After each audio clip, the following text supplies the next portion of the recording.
the auto plants of America, United Automobile Workers, CIO, here at Camp Atterbury, Indiana, making the grade as temporary Army men. UAW workers, men with production battle stations on the assembly lines of America's #1 arsenal, now pouring out weapons and equipment for our fighting troops. They wanted action out in the field with a real outfit, wanted to meet the boys, drill with them, talk with them, live with them under actual training conditions. That meant going subject to strict Army rules and regulations as soldiers in uniform. Their request was approved by Undersecretary of War Robert P. Patterson, who sent it on to Major General Frank W. Milburn, commanding general of the tough 83rd Infantry Division. Nearly 300 auto workers accepted this special wartime mission, were met by members of the 83rd and 92nd, and taken in military trucks to Camp Atterbury. Medical exam for temporary induction into the Army. Each man was outfitted for full field duty. Some of these automobile workers had served under fire at San Miguel and the Argonne, had sons and kid brothers in Guadalcanal and North Africa. Today they were rookies again. There was time for only 2.5 days of basic training. It had to be quick and to the point. It was. Under the expert guidance of officers and non-coms, UAW soldiers learned the grim tactics of the charge with fixed bayonet.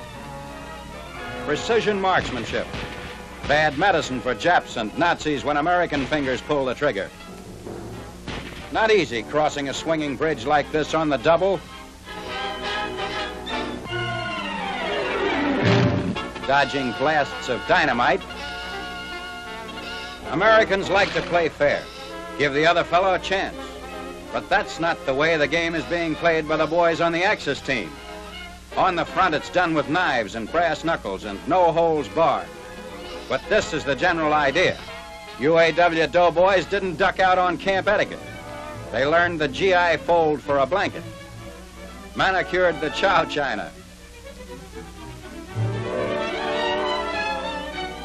and this one tried solving a trick the Army borrowed from the Indians. Wrap a prisoner's legs around a pole like this, and the harder he struggles, the tighter he's stuck. It's been worked with trees, too, in the Solomons. Ask the Marines. Production soldiers found out through actual experience the kind of Army they're equipping, learned how urgently this equipment is needed. And now, back once more in the shops, UAW production soldiers wanted the soldiers of the line to return their call.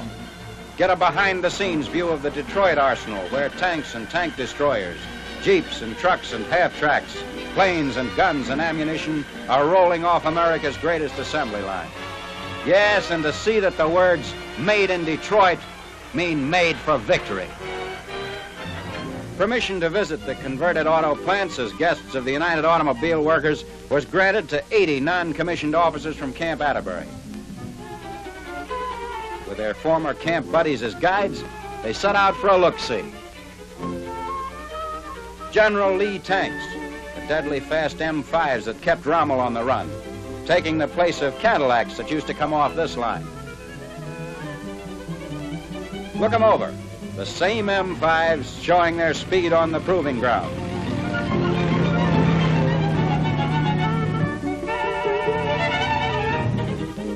Here at Packard, Rolls-Royce motors for the P-40 Warhawks, Marine motors for Navy PT Subkillers, General Sherman medium tanks at Chrysler, Willow Run, where the B-24 Liberator bombers are born. For this,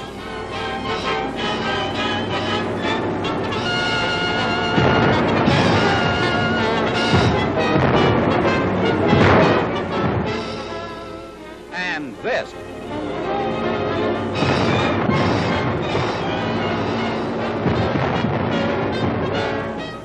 Weapons and equipment produced by the toil and sweat and ingenuity of American labor. Hitler's slave labor also works with soldiers present. Soldiers with guns at their backs. They're building a real tough fighting outfit here at Camp Atterbury. This war is going to be won with plenty of guts and plenty of sweat. The boys in the armed services have plenty of guts. And we on the production front have got to give them plenty of sweat to back them up. Soldiers of the line and soldiers of production found they both talked the same language, shared the same single aim, to bring this war to an end with all possible speed, to keep America free